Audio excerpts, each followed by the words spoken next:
नमस्कार, आपण बघत आहात महान्यूज 7। मी अनुराग नंदकिशोर शिंदे। वळूया आजच्या काही ठळक बातम्यांकडे।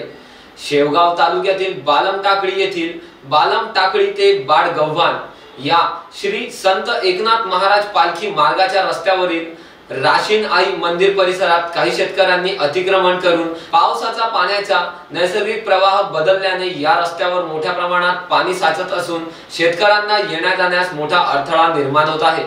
प्रशासनाने येथील अतिक्रमण काढावे, या रस्त्यावर साइड गटार तयार करून हा रस्ता रहदारीसाठी आणि वाहतुकीसाठी खुला करून द्यावा, अशी लेखी मागणी बालम टाकळी येथील ग्रामस्थांनी 27 रोजी शेवगावचे तहसीलदार व पंचायत समितीचे गट विकास अधिकारी यांच्याकडे केली। तसेच प्रशासनाने रस्ता लवकरात लवकर खुला न केल्यास 7 नोव्हेंबर रोजी शेवगाव गेवराई राज्य महामार्गावर बालम टाकळी येथे रस्ता रोको आंदोलन करण्याचा इशारा निवेदनाद्वारे देण्यात आला असून आंदोलनादरम्यान काही अनुचित प्रकार घडल्यास त्याची सर्वस्व जबाबदारी प्रशासनाची राहील, असा इशाराही देखील येथील शेतकऱ्यांनी निवेदनाद्वारे प्रशासनाला दिलेला आहे। मी बालम टाकळी येथील सर्व शेतकरी आज माननीय तहसीलदार साहेबांना निवेदन देण्यासाठी आलो होतो। त्याचं कारण असं की बालम टाकळी ते बाडगव्हाण हा पालखी मार्ग आहे। म्हणजे पैठणवरून श्री क्षेत्र पैठण ते श्री क्षेत्र पंढरपूर या ठिकाणी शांती ब्रह्म एकनाथ महाराजांची पालखी या रस्त्यावरून दरवर्षी जाते। याच रस्त्यावर बालम टाकळी आणि बाडगव्हाणच्या शिवेवर राशीनाई मंदिर आहे आणि त्या परिसरामध्ये काही शेतकऱ्यांनी रस्त्याच्या दोन्ही बाजूनी असणाऱ्या गटर आणि त्या ठिकाणी पाणी वाहून जाण्यासाठी टाकलेले सिमेंटचे पाईप हे बुजवून पाण्याचा प्रवाह बदलवलेला आहे। त्याचा परिणाम असा झाला की अतिवृष्टीमध्ये सगळं पाणी त्या रस्त्यावर जमा झालं, पाणी निघालं नाही आणि ते शेतांमध्ये पसरलं। शेतांमध्ये अजूनही पाणी भरलेलं आहे। तर हा रस्ता जिल्हा परिषदेच्या सार्वजनिक बांधकाम विभागानं 2021-22 साली जनसुविधेअंतर्गत बांधलेला होता।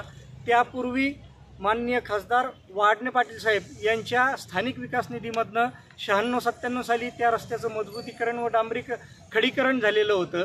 त्यानंतर मध्यंतरी स्थानिक शेतकऱ्यांनी त्या राशीनाई मंदिर परिसरामध्ये लोकवर्गणीमधून मुरुम भराव टाकून तो रस्ता तयार केला होता।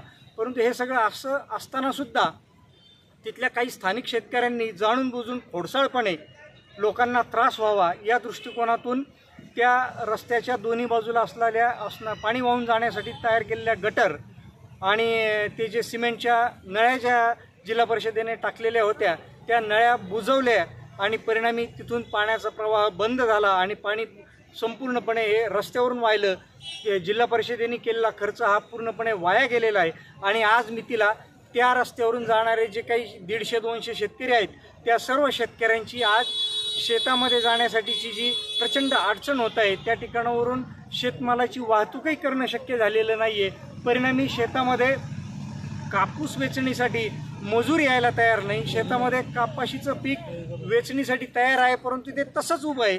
आता आम्ही काय करावं म्हणून तहसीलदार साहेबांना भेटलो, या ठिकाणी त्यांना निवेदन दिलं आहे। या रस्त्यावरचं जे अतिक्रमण झालेलं आहे हे जर लवकरात लवकर निघालं नाही तर आम्ही येणाऱ्या शुक्रवारी या शेवगाव गेवराई महामार्गावर 7 नोव्हेंबर रोजी रस्ता रोको आंदोलन करणार आहोत आणि त्या आंदोलन अहिल्यानगर शेवगाववरून जयप्रकाश बागडे यांची रिपोर्ट, महान्यूज 7 नागपूर।